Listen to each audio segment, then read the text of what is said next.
Ticketmaster customers in North America have been sent emails warning them to take action after the company was hacked in May. Emails were sent overnight to Canadian customers urging them to be vigilant and take steps to protect against identity theft and fraud. The company has not commented on the notification process. However, similar emails have reportedly been sent to victims in the US and Mexico. The personal details of 560 million Ticketmaster customers worldwide were stolen in the hack, with cybercriminals then attempting to sell that information online. Ticketmaster says it was not able to notify them sooner due to ongoing police investigations. Previous news of the breach came from the hackers themselves, followed by a notice from Ticketmaster to its shareholders. Ticketmaster confirmed that hackers had stolen names and basic contact details without specifying which types of information had been obtained. Hackers also stole encrypted credit card details, but the company has yet to be providing information on how secure that encryption is. According to the email, the firm is urging customers to monitor their online accounts, including bank account statements, for any suspicious activity. The company advises Canadian customers to sign up for identity monitoring services, which Ticketmaster is paying for.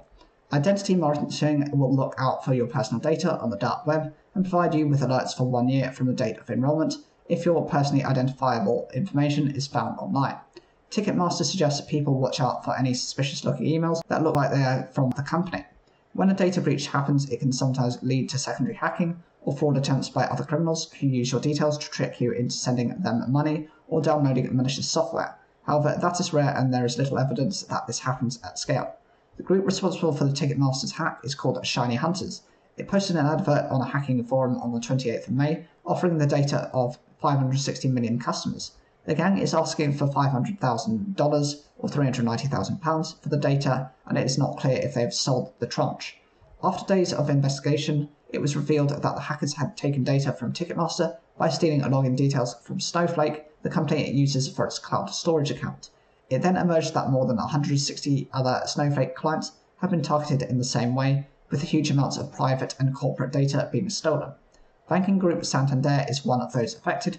30 million of its customers in Chile, Spain, and Uruguay were hacked. Cybersecurity firm Mandiant, which investigated the attacks, says Snowflake itself was not breached. Mandiant says Shiny Hunters, or whichever hackers carried out the wider attacks, obtained the login details from each company directly. Ticketmaster's owner, Live Nation, has previously only confirmed the hack via a notice to shareholders filed to the US Securities and Exchange Commission. It acknowledged unauthorized activity on its database, but said the hack would have no material impact on its business. Ticketmaster did not respond to requests for comment from journalists before and since the filing. The government will be looking carefully at what money can and cannot be recouped after it scrapped the Rwanda deportation scheme, Downing Street has said. Number 10 spokesperson said any savings would be redirected to a new border security command to tackle small boat crossings. The Rwanda government said it had fully upheld its side of the agreement.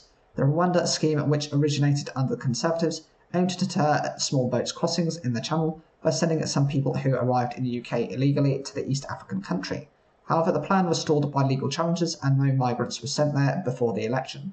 Under the scheme, the Home Office had agreed to pay money into a fund to support economic growth in Rwanda, as well as providing extra payments to cover the cost of processing and relocating individuals there. As part of this, the UK had already paid £220 million to Rwanda by the end of 2023. Some future payments, which were tied to the number of individuals relocated there, will no longer be paid. In a statement, the Rwandan government said that this partnership was initiated by the government of the UK in order to address the crisis of irregular migration affecting the UK, a problem of the UK and not Rwanda. Rwanda has fully upheld its side of the agreement, including with regard to finances, and remains committed to finding solutions to the global migration crisis, including providing safety, dignity, and opportunity to refugees and migrants who come to our country. Earlier this year, Rwanda's President Paul Kagame suggested some money could be returned if no one was sent to the country. The Rwandan government later said it would consider any UK request for refunds, but there was no obligation to do so.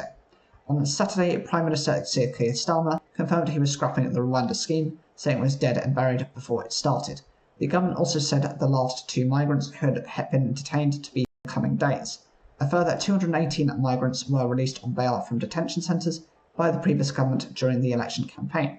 Labour have branded the plan as an expensive gimmick.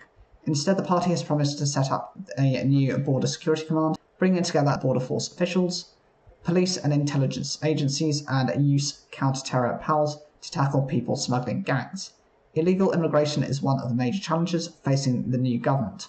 So far this year, more than 13,000 people have crossed the channel in small boats. The figure is higher than numbers for the same period last year, although in 2023, as a whole, there was a drop compared to 2022. Rishi Sunak has confirmed his interim shadow cabinet after 12 members of his top team lost their seats in the general election. Ex-Prime Minister Lord Cameron, who had made a surprise return to cabinet in November, has resigned and been replaced by his former deputy Andrew Mitchell as shadow foreign secretary. Richard Holden has also resigned as party chairman after what he described as a very tough set of results, and is replaced by former economic secretary to the Treasury Richard Fuller as interim chairman. Many of the key briefs remain unchanged, with Jeremy Hunt named as Shadow Chancellor and James Cleverly as Shadow Home Secretary, mirroring the portfolios they held in government. However, James Cartridge has been appointed Shadow Defence Secretary and Ed Argar Shadow Justice Secretary after Grant Shapps and Alex Chalk lost their seats. The Conservatives now have only 121 MPs, the lowest number in the party's history, after losing 251 seats in a Labour landslide. Writing on social media, Cameron said, "It's been a huge honour to serve as Foreign Secretary, but clearly the Conservative Party in opposition will need to shadow the new Foreign Secretary from the Commons." He added, "As a committed Conservative, I will continue to support the party and help where I can as we rebuild from the very disappointing election result." As a peer, Lord Cameron did not face his opposite number in the Commons. In other changes, former Business Secretary Kemi Badenoch moves to Shadow Secretary of State for Levelling Up Housing and Communities after Michael Gove stood down as an MP. Kevin Hollinrake, previously Postal Affairs Minister, takes her place as Shadow Business Secretary. Andrew Griffith, previously a minister in the department, becomes Shadow Secretary of State for Science, Innovation and Technology. Former Schools Minister Damien Hines becomes Shadow Education Secretary after Gillian Keegan lost a seat. Former Home Office Minister Chris Philip is named Shadow Leader of the House of Commons after Penny Mordaunt was ousted in Portsmouth North. Helen Whatley, a former Health Minister, becomes Shadow Transport Secretary, and Julia Lopez is appointed Shadow Secretary of State for Culture, Media and Sport after Lucy Fraser lost her seat. Among those who will continue to shadow their former posts, Oliver Dowden as Deputy Leader of the Opposition, Victoria Atkins as Shadow Health Secretary, and Claire Coutinho as Shadow Secretary of State for Energy Security and Net Zero. Interim Party Chairman Richard Fuller said the Conservative Party has had a difficult election, and it is important that we regroup and reflect on these results. We should also challenge ourselves candidly and deeply on the strengths of the Conservative Party across the country and outline where improvements can be made. In his resignation letter, Mr Holder, who held the previously safe Conservative seat of Basildon and Billericay by just 20 votes, said it had been the greatest honour of my life to be party chairman. He said there needed to be a thorough review of the election campaign, adding, "While I will obviously feed into that, this would be best take place with a new set of eyes to help provide the clearest view." Mr Sunak has said he will stay on as party leader until arrangements for selecting his successor are in place. The timetable for this remains unclear, and no Tories have confirmed they will run to replace him yet. Among the figures tipped to stand are former Immigration Minister Robert Jenrick, former Home Secretary Suella Braverman, Shadow Health Secretary Miss Atkins, and new Shadow Levelling Up Secretary Ms. The other positions confirmed are Mel Stride, Shadow Pension Secretary, Steve Barclay, Shadow Secretary of State for Environment, Food and Rural Affairs, Jeremy Wright, Shadow Attorney General, Alex Bogart, Shadow Secretary of State for Northern Ireland, John Lamont, Shadow Secretary of State for Scotland, Lord Davies of Gower, Shadow Secretary of State for Wales, Stuart Andrew, Opposition Chief Whip, Laura Trott, Shadow Chief Secretary to the Treasury, John Glenn, Shadow Paymaster General, Tom Tugendhat, Shadow Security Minister, Andrew Bowie, Shadow Veterans Minister, Mims Davies, Shadow Women and Equalities, and Lord True, Shadow Leader of the House of Lords. Craig Bellamy is the new Wales manager, having agreed a 4-year deal until 2028. The 44-year-old succeeds former teammate Robert Page, who was sacked in June. Cardiff-born Bellamy won 78 Wales caps and captained the side between 2007 and 2010. "It's an incredible honour for me to be given the opportunity to lead my country, and it's the proudest moment of my career. It was always my ultimate dream to become the Cymru head coach, and I am ready for the challenge. I will give my full commitment to develop this team, and I am passionate to bring continued success into Welsh football. I can't wait to get started with our Nations League games in September." Bellamy takes up the role, having left Burnley, where he had been acting head coach before Scott Parker's appointment last week. Parker was keen to work with Welshmen, but Burnley chairman Alan Pace said Bellamy leaves with the blessings of everyone at the club. I would like to thank Craig for all his hard work during his time at Burnley and wish him the best for his new position as Wales manager. Craig has been a very important part of our wonderful journey the last 2 years. I've admired his leadership, knowledge and passion. I'm certain that he will continue to find success in his new role, and I wish him the very best of luck. BBC Wales Sport understands Arsenal legend Thierry Henry, Georgia boss Willie Sagnall and surprise container Oxford United boss Des Buckingham were all spoken to about post, but Bellamy was the Football Association of Wales FAW's first choice. FAW's Chief Football Officer Dr. David Adams said we undertook a thorough recruitment process for the new men's national team head coach, and Craig was identified as a standout candidate. We are all looking forward to the Nations League games and working with Craig to deliver success for Welsh football. Bellamy, who narrowly missed out to Ryan Giggs for the job in 2018, is said to have impressed during discussions and will now get the chance to lead the side in qualification for the 2026 World Cup. His first game as Wales manager will be a Nations League home tie against Turkey on the 6th of September, followed by a trip to Montenegro on the 9th of September. Bellamy retired from international football in 2013, missing out on the chance to play in a major finals when Wales qualified under Chris Coleman 2 years later. He took his first steps in coaching with Cardiff City's academy before serving as assistant manager to former Manchester City teammate Vincent Kompany at Anderlecht and then Burnley. Bellamy stood in when Kompany served a touchline ban last season and stepped up when the Belgian left for Bayern Munich in May. But with Burnley opting for former Fulham and Bournemouth manager Parker for their permanent role, it opened the door for the FAW. Bellamy now returns to Wales, having ended his playing career with hometown club Cardiff City, helping them with promotion to the Premier League in 2014. Having started his playing career at Norwich, Bellamy's playing career spanned many of the biggest clubs in British football, including at Newcastle, Celtic, Manchester City and Liverpool twice. But even as a player, he was keen to broaden his outlook beyond the domestic game, and when coming through the professional ranks as a player would regularly go to watch football on the continent. While accruing plenty of international, Bellamy, who netted 19 goals for this country, was part of the Great Britain team at the 2012 Olympics. Bellamy is 7th in the men's all-time international goal scorers and was once vote shy of beating Giggs to succeed Coleman for the national job. He had previously helped coach Wales age grade sides, but having turned down the chance to take his first steps into frontline management with Oxford in 2018, Bellamy's breakthrough will now come at the highest level. Conditions at an immigration detention centre in West London were the worst in the country and so bad that the Chief Inspector of Prisons says he raised concerns with the then Home Secretary. A report found Harmondsworth Immigration Removal Centre near Heathrow Airport was chaotic, truly shocking, and put detainees at imminent risk of harm. The overcrowded facility was described by Charlie Taylor from the prisons watchdog as decrepit, with drug use and violence widespread. He said he contacted James Clovelly in March, but neither Mr. Clovelly nor his department had responded. The Home Office said staffing levels had been increased since the inspection. Mitty Care and Custody, which runs Harmondsworth, said occupancy rates had been affected by the closure of some parts of the centre for refurbishment. The Chief Inspector's letter to Mr. Clovelly was prompted by reports findings that conditions at the centre had worsened since the previous inspection. The number of assaults had doubled, there had been several serious suicide attempts, and cells had been doubled up to hold more men.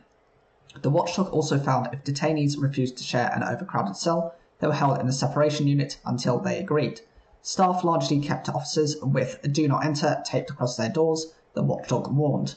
Mr. Taylor said the level of chaos that we found at Harmondsworth was truly shocking, and we left deeply concerned that some of those held there were at imminent risk of harm.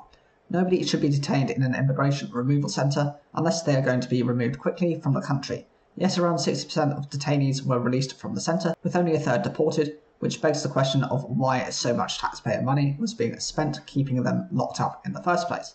Mr. Taylor wrote up to the former Conservatives Home Secretary Mr. Clovelly on the 12th March after an inspection in February. He said he set out the many failures at the centre, but had received no response. While the new director of Harmondsworth had a good understanding of many of the challenges faced by the centre and was beginning to make good progress in improving conditions, she will need strong and consistent support at every level to succeed. Kolbasia Hadusa, a refugee who fled to torture in Africa and now works for charity Freedom from Torture, said he was held in Harmondsworth when he first arrived in the UK in 2005. He said he knows only too well how profoundly damaging detention can be, and called on the new Labour government to rebuild a just asylum system that respects human dignity and the rule of law. The committee faced challenges including staff shortages, the report said. A shambolic retendering process led by the Home Office meant lenders had no idea whether they would still be running at the centre in the next few months, according to the findings. The contractual uncertainties had been a problem since last year, which made it all but impossible to recruit permanent senior staff who might only be in post for a matter of weeks. The committee said the company acknowledged the conditions and standards of care fell below the level we would expect at this facility when the inspection took place. It said occupancy rates had been affected by the closure of some areas for refurbishment, adding this work is scheduled to be completed by the inspection, will itself be closed for refurbishment. The committee added the population demographic at the centre had changed, and more than half of the residents now arrive from police custody or prisons, leading to an increase in disruptive behaviours and incidents. However, the company said a new staffing model had led to a material improvement in staff engagement and retention. The Home Office said it is vital that detention and removals are carried out with dignity and respect. The number of custody officers and dedicated welfare staff at Harmondsworth IRC had been increased since the inspection. Police searching for a 14-year-old boy who went missing after swimming in water with friends have said a body has been found by the Coast Guard. Daniel Halliday's family said the boy was jumping in waves with his big brother when he disappeared in strong currents at Crosby Beach, Merseyside on the 30th of June. Merseyside police said a body was found by the Coast Guard off the coast of New Brighton on Monday night. The statement from the force said, although the body has not yet been formally identified, officers remain in contact with the family of Daniel Halliday. Crosby and New Brighton are just over 10 miles or 16 kilometres apart by road, but their respective beaches lie at either side of the mouth of the River Mersey. There is shocking bullying, racism and incompetency in the organisation responsible for ensuring NHS nurses and midwives in the UK are safe around patients, a report has said. The independent review warns of a dangerously toxic culture within the Nursing and Midwifery Council (NMC), which oversees and regulates thousands of nurses and midwives. Good nurses find themselves investigated for years over minor issues, while some bad ones escape sanction, it says. Meanwhile, some NMC staff feel stressed, frustrated and unsupported. The NMC said it was profoundly sorry and fully accepted the recommendations for urgent change. It had commissioned former Chief Prosecutor Nazir Afzal and Rise Associates to independently look at its culture after a whistleblower alleged it was failing to tackle serious sexual, physical and racial abuse. Everything the whistleblower documented was corroborated, and many of the more than 1,000 current and former NMC colleagues the review heard from, along with over 200 panel members who sit on fitness to practice hearings, had had similar experiences in recent years. The review found dysfunction across virtually every level of the NMC. It heard of staff on antidepressants, with their hair falling out and unable to sleep because of bullying and bad management. Many were content, but far too many were struggling, its report says. They were angry, frustrated and exhausted. We saw staff break down in tears as they recounted their frustrations over safeguarding decisions that put the public at risk. The organisation has a massive backlog with nearly 6,000 fitness to practice cases yet to review, meaning some nurses, patients and families wait years for a decision. And in the past year, 6 nurses have killed themselves while under investigation by the NMC. The review also highlights cases that were dropped because alleged incidents occurred outside of the workplace, with one NMC lawyer telling the review team racism cases are dropped in screening, it's outside of the workplace, and the view is, and I'm obviously paraphrasing, that people are free to be racist in their own time because they are not involving patients. Sir David Warren, who chairs the NMC, said that this is a profoundly distressing report to read. First and foremost, I express my condolences to the family and friends of anybody who has died by suicide under fitness to practice investigation. Our safeguarding lead is urgently revisiting those cases and examining the impact of our processes on all those who are involved in them. I'm extremely sorry to hear the testimony of NMC colleagues who have shared their distressing experiences of racism, discrimination or bullying. On behalf of the Council, I give my absolute assurance that addressing this will be front and centre of change at the NMC. The Department of Health and Social Care spokesperson said it is vital that whistleblowers are free to speak up, knowing that they will be supported and their concerns will be listened to and acted upon. This review makes clear recommendations for the NMC and we expect its council to respond with swift and robust action. The new Labour government is replacing the words levelling up with a local government in the department's name and ministerial titles, Minister Jim McHone has said. Levelling up, a promise to reduce geographical inequality, was a key part of Boris Johnson's successful 2019 general election campaign. When he came into power, he changed the name of the Department of Housing, Communities and Local Government, replacing local government with levelling up. However, Mr. McCone has said the phrase was only ever a slogan and was now being firmly typexed out of the department. We are now the Ministry of Housing, Communities and Local Government. It is a reshaping of the department, it is a refocus, but frankly it is also just grown-up politics. He said the British public had had enough of politicians making promises that don't follow through and don't make a material difference. Mr. McMahon, who is previously the leader of Oldham Council, said he was pleased the words local government were being added back to the department name, saying people valued local government and know it needs far more focus and attention. Shortly after his interview, Angela Rayner, now head of the rebranded department, confirmed the change in a social media post, saying, "No more gimmicks and slogans, but the hard yards of governing in the national interest. The department I lead will be the Ministry of Housing, Communities and Local Government." The ditching of the levelling up phrase was welcomed by Sadiq Khan, the Mayor of London, who was in Downing Street for a meeting with all the mayors in England. He said it had too often felt like a mantra for weakening at the capital at the expense of the rest of the country. The slogan may be gone, but the general direction of travel, which underpinned levelling up, more devolution, more mayors with more powers, trying to find ways to improve left-behind areas, has recently been an area of cross-party consensus. It is likely to continue under the new government. Setting out the aims of the levelling up policy in 2022, then Government Minister Michael Gove said that far too long, the United Kingdom, England in particular, has had an economic powerhouse in London and the South East, but not everyone has shared in that success. He said that the Brexit referendum in 2016 had been a wake-up call from overlooked and undervalued communities, giving the government a clear instruction to change the country's economic model. Under the last government, the Levelling Up Fund was set up to distribute nearly £5 billion to shovel-ready projects. The northwest of England received the most money overall, followed by Yorkshire and the Humber. In terms of funding per head of the population, Wales came out on top. Under the fund, money was awarded to schemes aimed at boosting regeneration. Successful bids included Twycross Zoo in Bosmouth, a swimming pool in Halifax and Rotherham Town Centre. The fund attracted some criticism, including from the then Conservative West Midlands Mayor Andy Street, who said it was part of Whitehall's broken begging bowl culture, and the money should be allocated by local decision makers rather than civil servants in London. Other parts of the levelling up policy included a drive to more civil servants outside London and setting up free ports, areas exempt from some taxes, in areas including Teesside, Hull and Portsmouth. Professional dancer Aliash Skorjanek is to return to Strictly Come Dancing this autumn after a 2-year break. The Slovenian dancer will join 14 other professionals for the 20th anniversary of the show. Speaking on the news, Skorjanek, 34, said he was ecstatic to be back. "I had an absolute ball during my 9-year stint on Strictly. During my time away I became a parent, which has been an exciting challenge in itself, and now I'm ready to experience the Strictly magic again.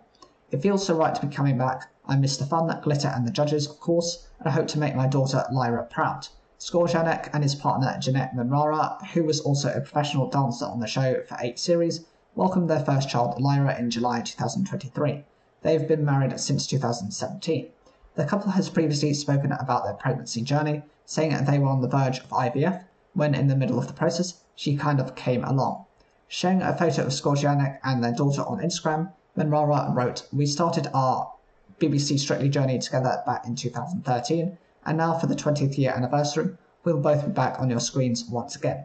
I'm so happy the country gets to enjoy the smiliest man in showbiz once again." Manrara has been announced as one of the hosts of Strictly's spin-off show, It Takes Two. Skorjanek is a 19-time champion in ballroom, Latin and 10 dance. He and his Strictly partner Avi Clancy raised the glitter ball in his debut year on the show in 2013. In 2017, he was run-up with partner Gemma Atkinson. His other partners have included model Daisy Lowe, Call the Midwife actress Helen George, and Dragon Den star Sarah Davies. Strictly's executive producers Sarah James said everyone was so thrilled that Skorjanek was returning.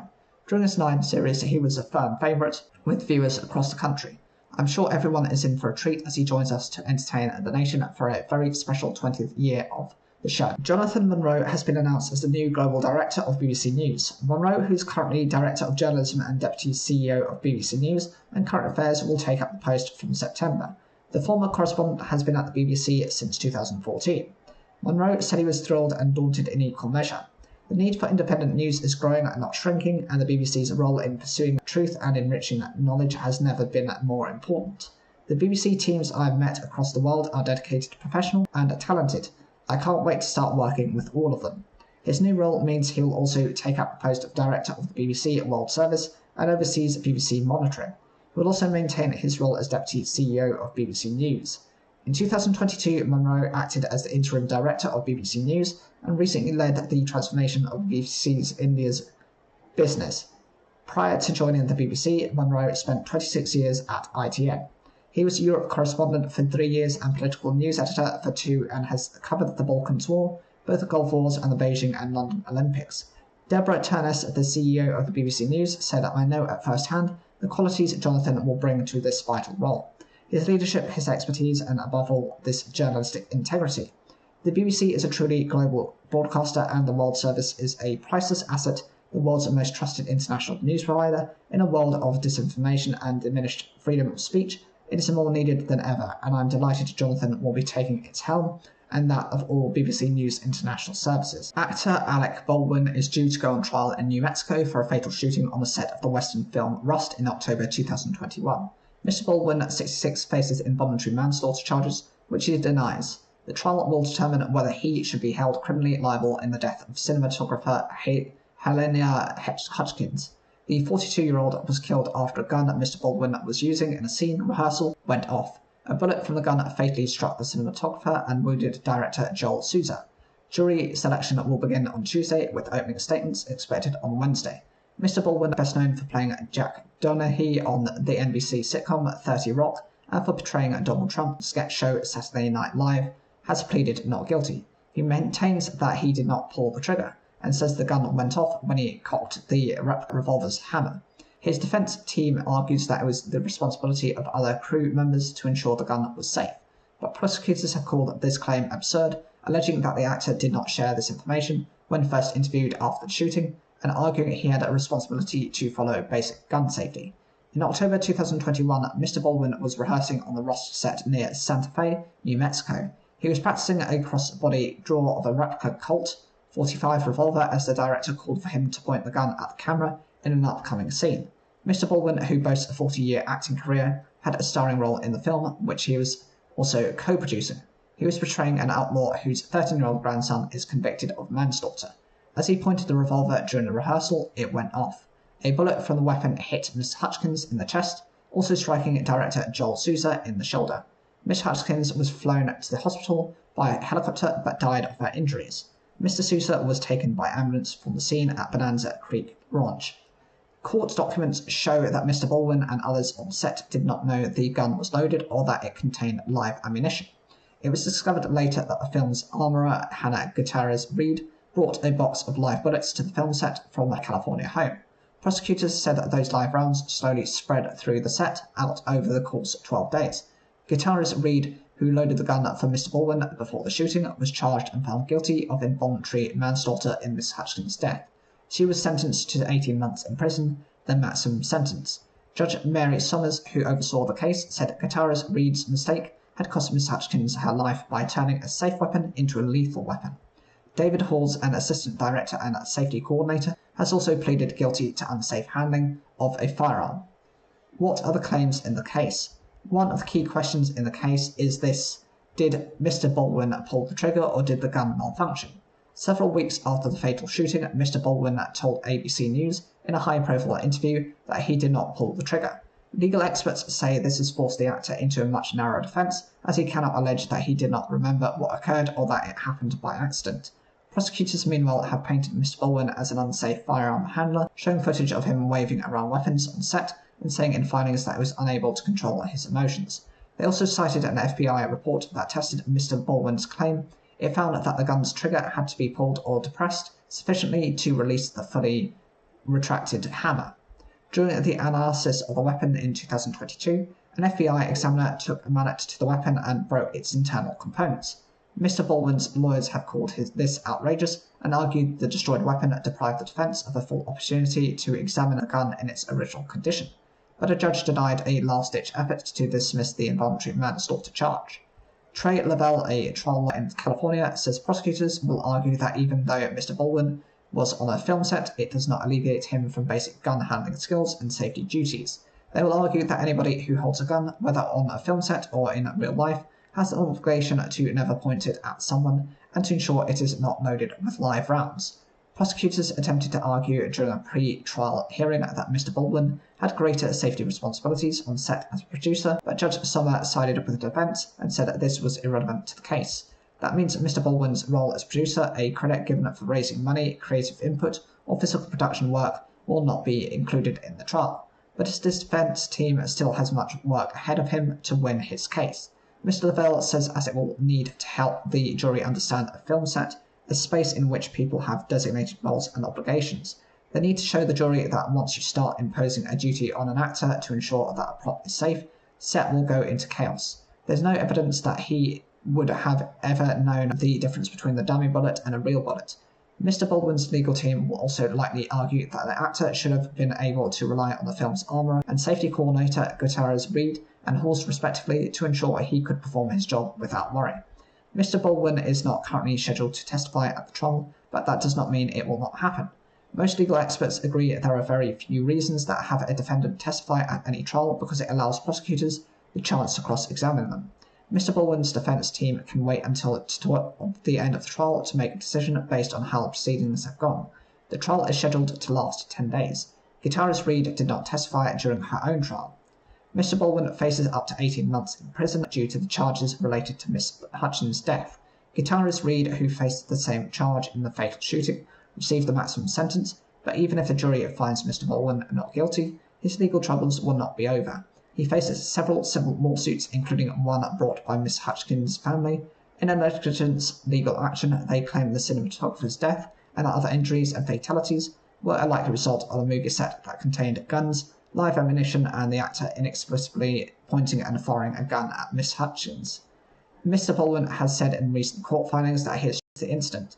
In May, the actor and his wife Hilaria announced that they and their 7 children would star in a reality show next year. DJ Steve Wright's cause of death was a ruptured ulcer in his stomach, according to his death certificate. The long-standing presenter, who hosted shows on BBC Radio for more than 4 decades, died suddenly in February, aged 69. The certificate stated that the causes of death were acute peritonitis and a perforated gastric peptic ulcer. Peritonitis is an infection of the lining of the abdomen.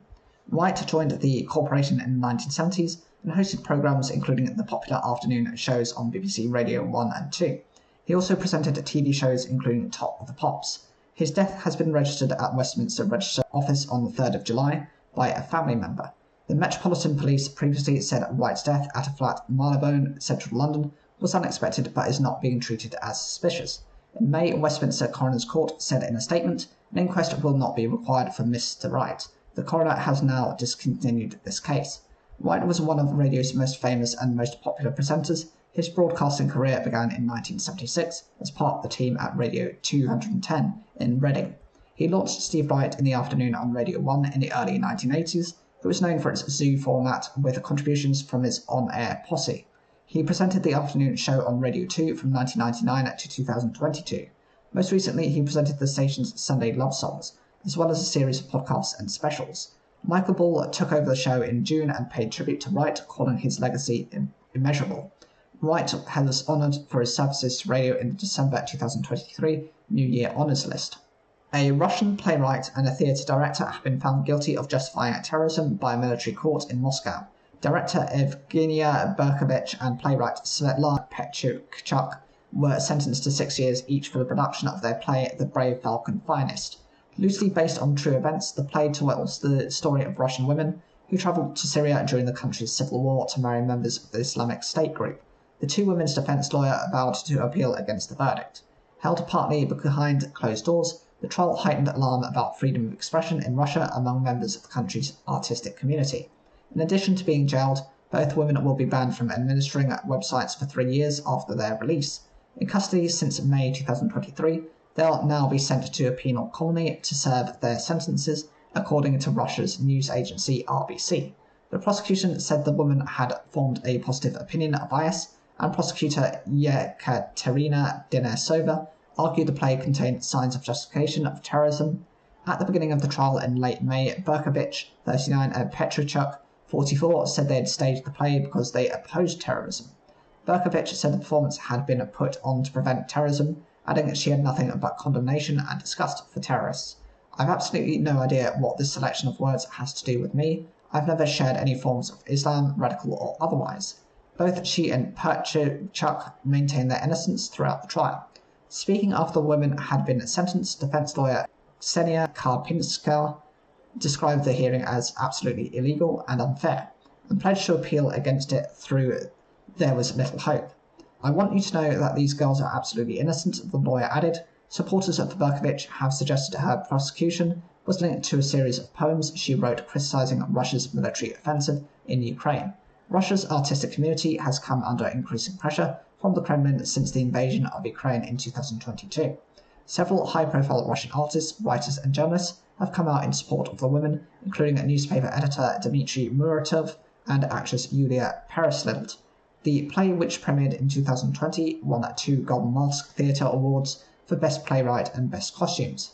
In recent months, Russia has been subjected to deadly attacks by Islamist militants in both Moscow and Dagestan. The Kremlin has made unsubstantiated suggestions that Ukraine was involved in both incidents. Oldham's Coliseum Theatre, which closed amid an outcry in 2023 after more than 135 years, is set to reopen after a successful campaign to save it, led by actor Julia Hesmondhalgh.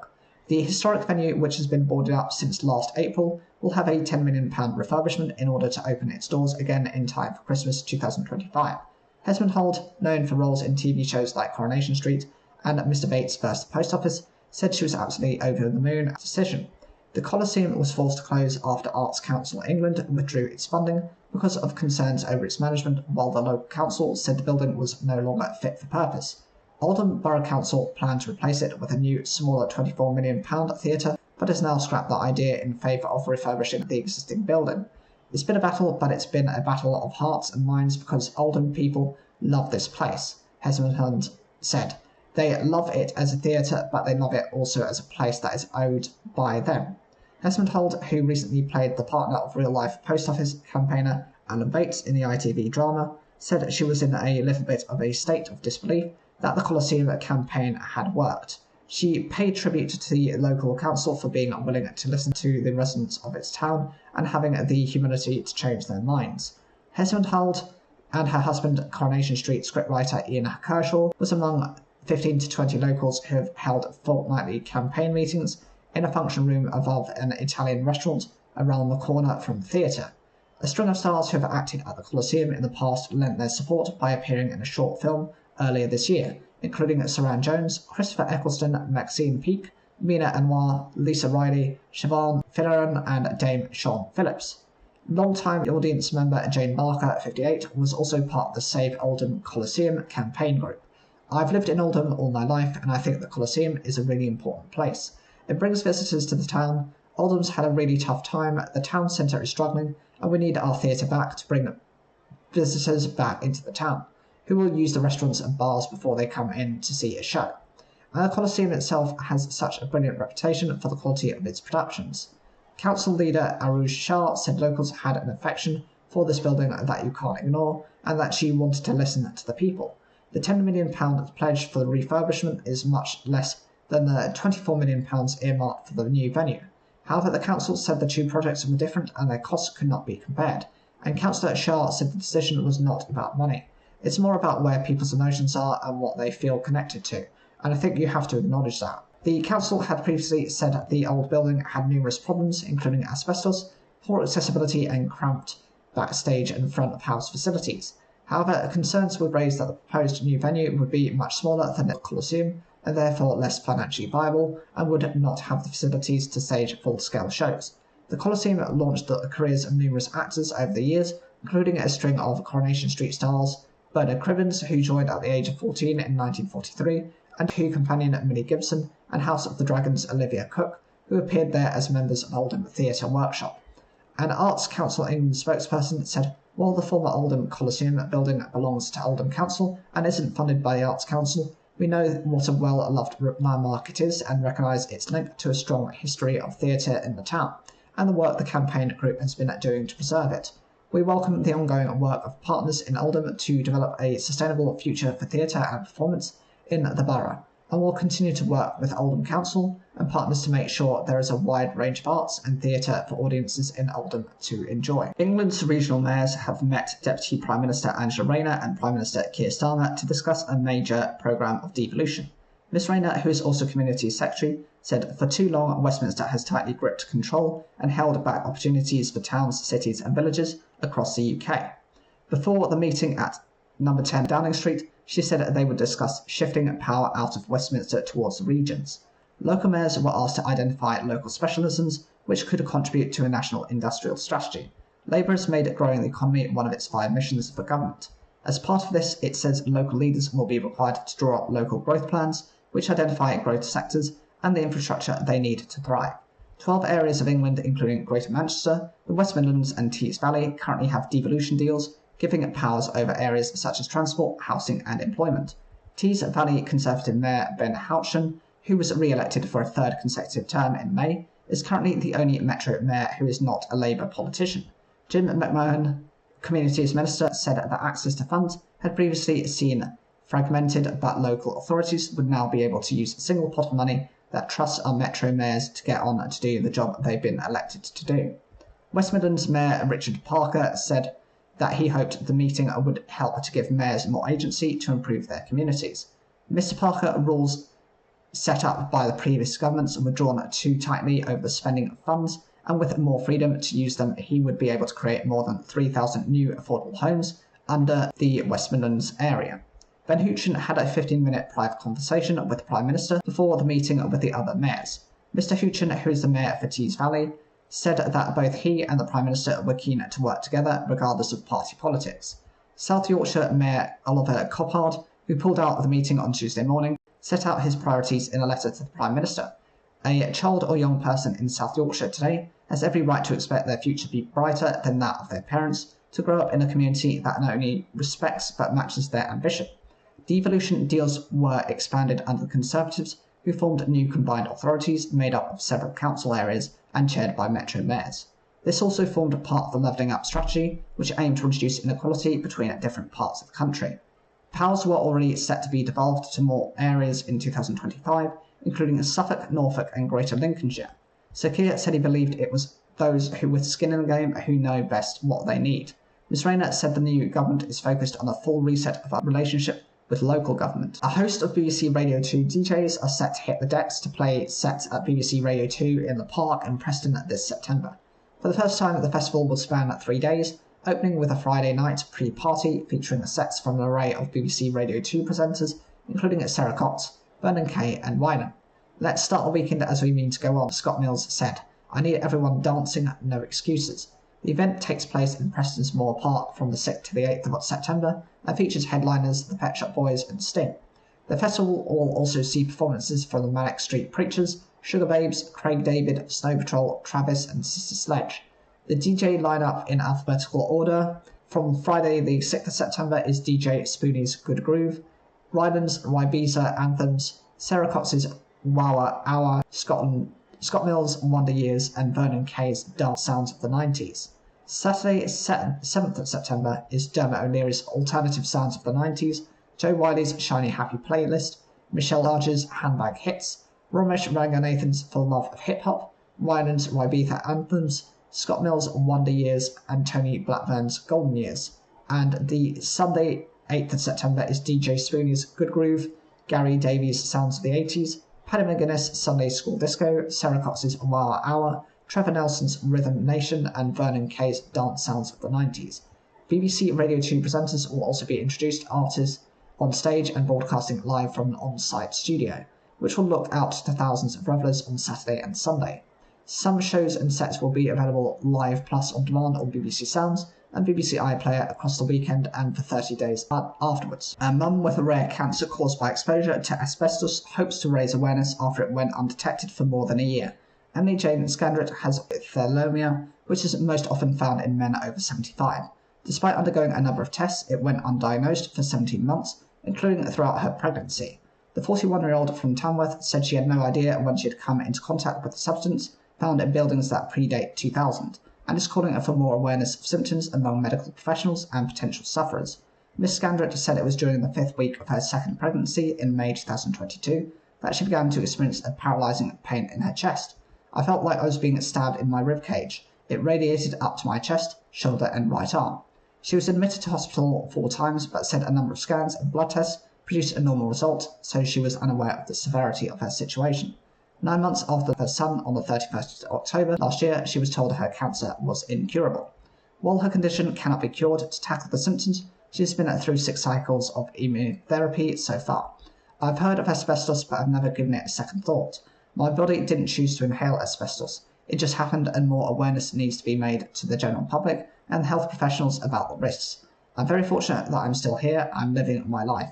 Asbestos is the biggest cause of work-related deaths in the UK, according to Health and Safety Executive HSE.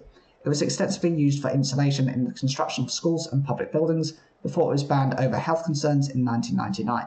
An estimated 87,000 public buildings still contain the hazardous material, according to research by legal firm Irwin Mitchell. The teaching union NASUWT said it would take 400 years to rebuild every school in the country under the government's current programme. Symptoms of pleural mesothelioma include shortness of breath, dry cough, and chest pain. After inhalation of asbestos, the fibres can embed in the pleura, the lining of the lung, causing inflammation and scarring.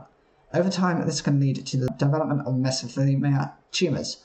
More than 2,700 people are diagnosed with meso each year in the UK, according to NHS data. To raise money for 2 charities, Mesothelioma UK and Asbestos Support Central England, Miss Scandrett and her husband took part in a walking marathon across Worcestershire on Saturday. She said more needed to be done to eradicate asbestos from buildings. At the moment, the rebuilding programme in England will take more than 400 years to remove all the asbestos from schools and hospitals. That's just not acceptable at all. Justin Bieber has become the latest in a string of international stars to perform for the son of India's richest man and his wife-to-be as they celebrate their upcoming wedding. The Canadian singer flew in to perform for Anant Ambani and Radhika Merchant along with their guests in Mumbai at the weekend.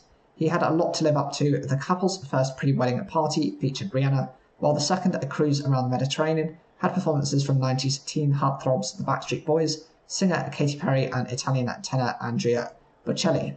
So it is with bated breath that Ambani wedding watchers, of whom there are now legions around the globe, await news of who will perform at the actual wedding itself this weekend. Rumours swirling on the internet suggest it could be Adele, but the family are remaining tight-lipped. No expenses being spared on the wedding of Mukesh Ambani's youngest son, putting it in a different league from even the most extravagant of Indian weddings. It outshines even his daughter's nuptials, which featured a headline-grabbing performance by Beyoncé. Last weekend, Anant Ambani and Radhika Merchant celebrated their Sangeet ceremony, a night of music and dance, ahead of the wedding ceremony. In typical style, the Ambanis went above and beyond what would be usually expected by guests. It saw Mukesh Ambani, the head of Reliance Industries, with an estimated net worth of $115 billion, according to Forbes, and the rest of the family take to the stage in their own choreographed dance to Bollywood star Shah Rukh Khan's hit song Diwali Diwali. It was also another chance for wedding watchers to pore over the outfits worn by the guests, which included some of India's most glamorous stars wearing dresses by the country's top fashion designers. It seems as much as the pre-wedding events had been concerts, they have also become catwalks, with stars sharing professional shots on their social media accounts ahead of the parties.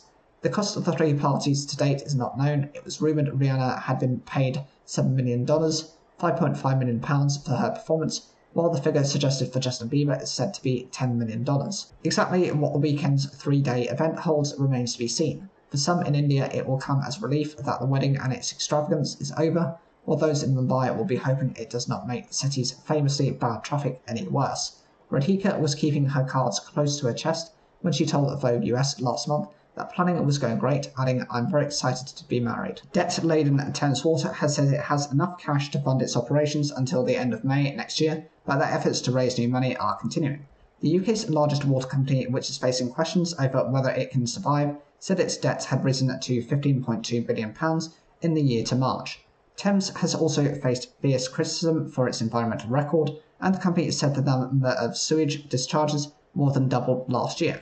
Later this week, the water regulator Ofwat is due to publish its draft ruling on how much water companies can charge their customers for the next 5 years. There's been speculation that Thames, which serves 16 million customers in London and the Thames Valley region, might have to be taken over by the government if it runs out of money. The company says it has funding of £1.8 billion, which is enough for it to keep going until May 2025. Thames reported an increase in annual profits to £157.3 million, but boss Chris Weston said the company was facing a difficult time, with strengthening its financial position a critical priority. Thames wants Ofwat to let it raise consumer bills by up to 44% between 2025 and 2030, with extra money promised for investment in environmental measures. On Thursday, the regulator will release its initial ruling on how much water companies can raise bills. There will then be several months of negotiations before a final ruling in December. Thames said it would be talking to potential investors and lenders following Ofwat's draft ruling, but it added that this was not expected to be concluded until after the regulator's final decision. An earlier plan put forward by the company was rejected by the regulator, which led to questions over the firm's future as shareholders at Thames' parent company, Kemble Water, subsequently withdrew a proposed cash injection into the company. As well as its financial woes, Thames has also come in for steady criticism for the number of sewage discharges and water leaks affecting its customers. Mr. Weston, who joined Thames in January, said the company's performance in this area was not where it should be or where we want it to be. The number of sewage discharges rose to 16,990 last year from 8,015, which was put down to prolonged heavy rainfall. The 40% increase in rain from the previous year also led to a rise in the number of reportable pollution events to 350 from 331. However, Thames said it had reduced leakages by 7% to its lowest ever level. Thames' results showed that it paid 2 dividends worth a total of £158.3 million to 2 of its holding companies in March this year. The payments could be controversial given that Ofwat introduced new rules last year forbidding water companies from paying dividends if it risked harming their financial resilience. The regulator has already said it is minded to take action against Thames over a £37.5 million dividend payment it made in October last year. However, the company's chief financial officer, Alistair Cochrane, said the dividend payments to pension schemes, adding they were entirely consistent with normal practice. In March this year, Mr. Weston said it was eventually possible that the firm could be nationalised. In Thames' latest results, he said, "I continue to believe that a market-led solution that increases financial resilience is in the best interest of all stakeholders." However, he added that this was dependent on securing a final regulatory determination that is deliverable, financeable and investable, as well as affordable for our customers. Before the election, Labour's Jonathan Reynolds, now the Business Secretary, said he wouldn't want to see a nationalisation. If Thames does come under government control, there's been speculation it would be put onto a special administration regime, which would see financial consultants run the company on the government's behalf. A precedent for this was set in 2021 when energy company Bulb went bust and was placed under special administration. Regardless of what happens to Thames, water supplies to its customers will continue as normal. China's biggest electric car maker, BYD, has agreed a $1 billion or £780 million deal to set up a manufacturing plant in Turkey as it continues to expand outside its home country. The new plant will be able to produce up to 150,000 vehicles a year, according to Turkish state news agency Anadolu. The facility is expected to create around 5,000 jobs and start production by the end of 2026. The deal was signed at an event in Istanbul attended by President Recep Tayyip Erdogan and BYD's chief executive Wang Changfu. BYD did not respond to any other details about the deal. The announcement comes as Chinese EV makers face increasing pressure in the European Union and the US. Last week, the EU took action to protect the bloc's motor industry by raising tariffs on Chinese EVs. The decision saw BYD hit with an extra tariff of 17.4% on the vehicles it ships from China to the EU, which was on top of a 10% import duty. Turkey is part of the EU's customs union, which means vehicles made in the country and exported to the bloc can avoid the additional tariff. The Turkish government has also taken action to support the country's car makers by putting an extra 40% tariff on imports of Chinese vehicles. In May, US President Joe Biden ramped up tariffs on Chinese-made electric cars, solar panels, steel and other goods. The White House said the measures, which include a 100% border tax on electric cars from China, were a response to unfair policies and intended to protect US jobs. BYD, which is backed by veteran US investor Warren Buffett, is the world's second largest EV company after Elon Musk's Tesla. The company has been rapidly expanding its production facilities outside China. At the end of last year, BYD announced that it would build a manufacturing plant in EU member state Hungary. It will be the firm's first passenger car factory in Europe, and it is expected to create thousands of jobs. On Thursday, BYD opened an EV plant in Thailand, its first factory in Southeast Asia. BYD said the plant will have an annual capacity of 150,000 vehicles and is projected to generate 10,000 jobs. The company has also said it is planning to build a manufacturing plant in Mexico. A chimpanzee has died at Edinburgh Zoo after it was severely injured in a troop fight. Staff tried to intervene to separate the primates but were unable to save 31-year-old Rene. A second chimpanzee was also injured during the incident last week and had to be operated on. The zoo spokesperson said this type of behaviour occurs in the wild, especially around breeding time when females are in season and when males are challenging for dominance of the group. They added chimp group dynamics were incredibly complex. A second chimpanzee, Kruse, required an operation for his injuries. He is said to be doing well and is gradually being reintroduced to the group.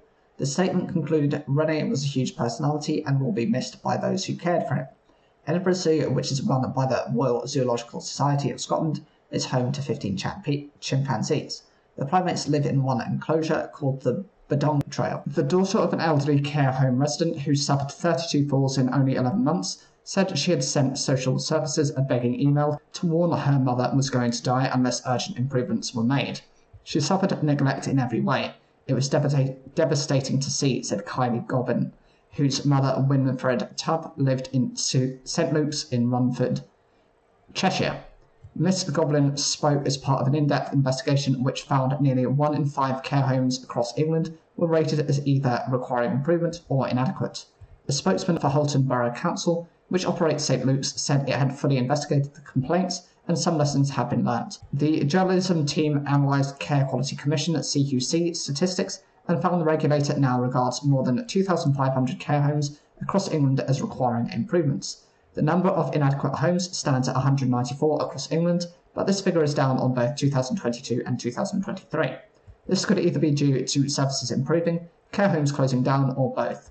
Common themes in struggling homes included gaps in staff training, mismanagement of medicines, accurate records not being kept, facilities not meeting safety and cleanliness standards, residents' rights to privacy and dignity not being upheld, and poor management oversight. Miss Gobbin said her mum, who had worked in the care sector before being diagnosed with dementia in 2010, moved to St Luke's in June 2021.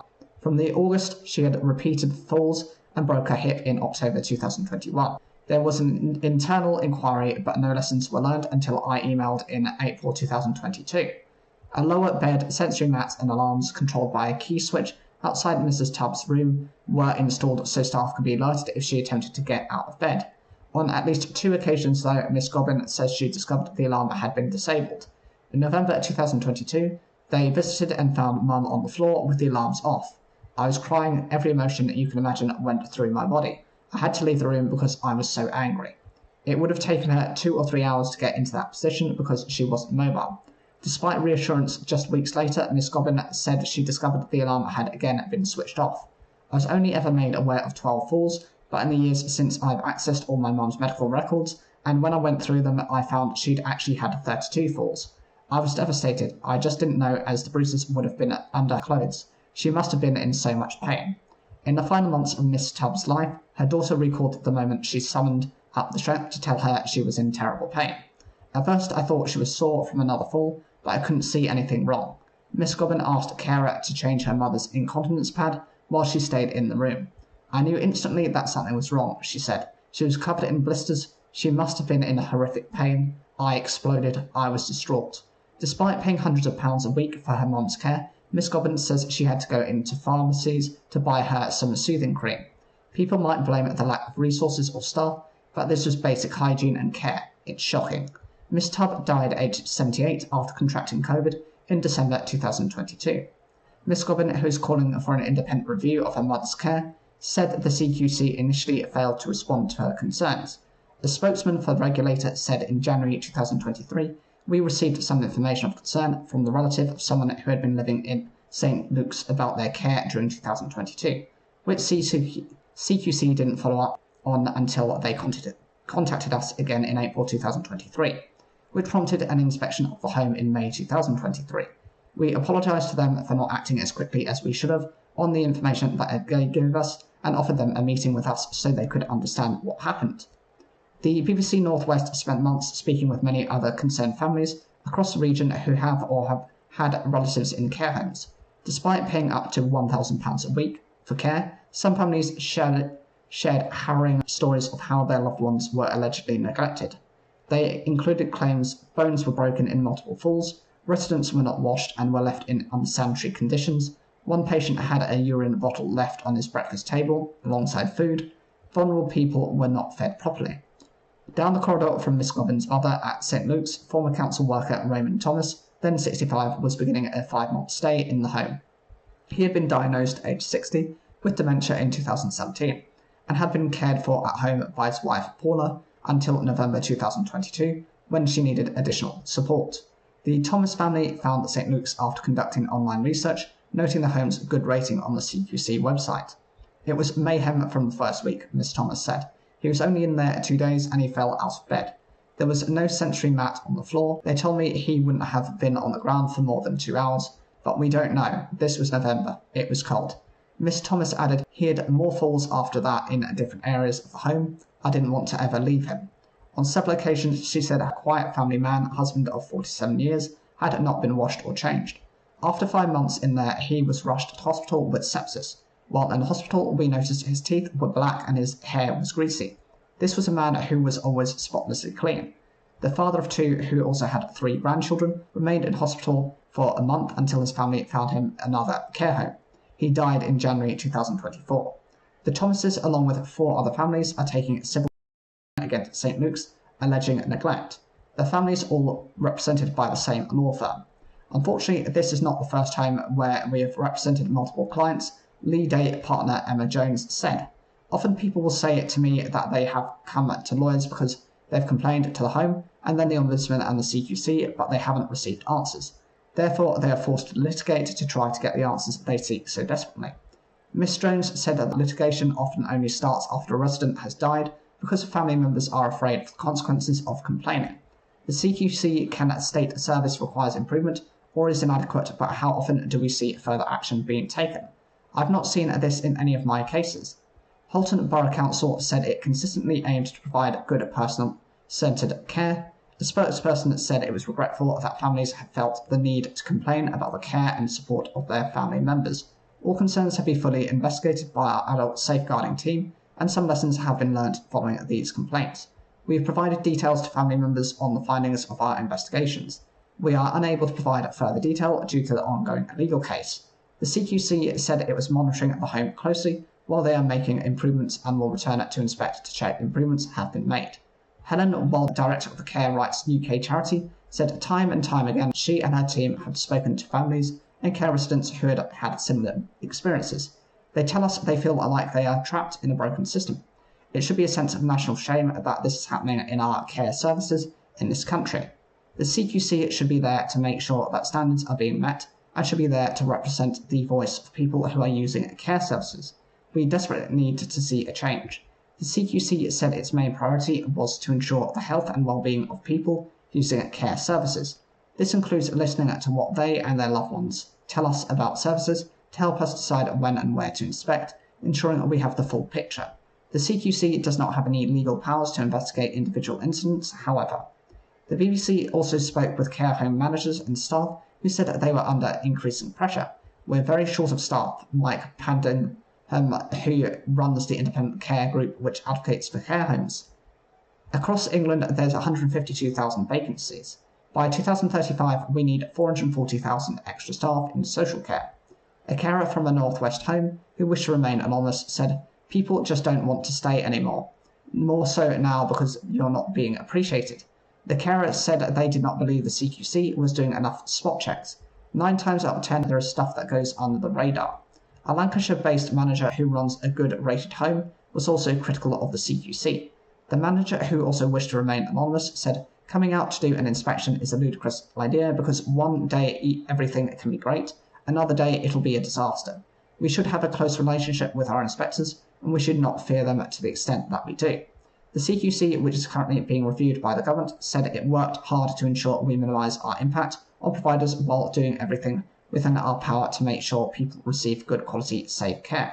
The spokesman added, "We are reviewing and enhancing the training we give to CQC staff to protect the welfare of providers following inspections." Remembering her late mum, Miss Gobbin said, "I can't change the past, but we can shape the future. People deserve the right to have a dignified life when they go into a care home. We've got to open and be honest and learn from all of this." A West Belfast woman says she was lucky to have been given time to freeze her eggs before starting chemotherapy in a fight against cancer. Maria Austin, at 25, who is a classroom assistant, was diagnosed with Hodgkin lymphoma in January. "The egg freezing was crucial and so important because I am still young. I want to have a family when I am older." Maria said she is telling her story to highlight the importance of early cancer diagnosis and to help other young people cope with symptoms she describes as life-changing. It comes as the latest Department of Health (DOH) statistics show fewer than a third, 29.8% of patients began their cancer treatment within the recommended 62 days, well below the 95% target. The latest figures aim to provide a picture of waiting times for patients accessing cancer services between the first 3 months of 2023. They show a dramatic drop in the number of people starting treatment for breast cancer within the recommended target. Between January and March, only 34.1% of patients required breast cancer treatment were seen within 14 days of their GP urgent referral. For the same period in 2023, the figure was 84.2%. The ministerial target states that all urgent breast cancer referrals should be seen within 14 days. The latest cancer waiting times reveal that none of the targets set by the Health Minister have been met. According to DOH, the figures should be treated with caution, as Encompass, the new electronic patient record system, is still in development at the South Eastern Health Trust, which has affected the data. For Maria, early diagnosis was crucial to allow her to freeze her eggs. Chemo and cancer affects fertility and can put you into menopause. To have that wee window of 2 weeks to go through fertility treatment, it was hard. It was 3 needles a day, but unfortunately I've had the opportunity. Maria, who underwent 4 rounds of chemotherapy, said at the start she kept asking, "Why me?" She said the constant sickness and losing her hair was hard. "One day my hair just kept falling out. Within 4 weeks I had no hair left. That was a challenge, and I'm now using wigs and headscarves. I've tried to find beauty somewhere else, so I'm working on my makeup." Maria's chemotherapy has worked. A recent PET scan revealed that the tumour had shrunk. Now she will have radiotherapy treatment instead. The importance of early diagnosis is echoed by Sam Clark, who was diagnosed with lymphoma in 2015 and has undergone a stem cell transplant. The 51-year-old who lives in Bangor, County Down, said being caught and signposted at an early stage was critically important, but something that sadly he had not always seen with family and friends. Access is different for everyone. It depends on your age, where you are from, but that all needs to be addressed to give everyone a quick and even platform to be seen as quickly as possible. It is very hit and miss because the person you first need to see is the GP, and potentially you might not see one for weeks or maybe for a month or 2. There is also the referral and getting it through the system because everyone is already working so hard dealing with other cancer patients. Maria and Sam are both positive, humble and extremely grateful. While filming their stories there were tears and laughter. Maria said she had turned her diagnosis into something positive and that lots of people had got in touch by social media. There isn't a lot of support out there for young people with cancer. The body image side effects including the weight gain and hair loss, if I can help, I will, she said. Don't let that word cancer drag you down. Be positive, and if you have that positive attitude, those around you will be positive. Don't let the word cancer or sufferer determine you, just be a fighter. Sam said he was now half Welsh, as his stem cell donor was from Wales, and he called on the public to sign up to the stem cell register. His blood and his stem cells were grafted into me and make up my white blood cells, so my blood type ended up changing to this. It's remarkable what happens, but his donation has kept me alive. So it's not just about chemo and radiotherapy, it is also about the public opening up their minds to see what they can do to help those living with cancer. What is lymphoma? Lymphoma is cancer of the lymphatic system.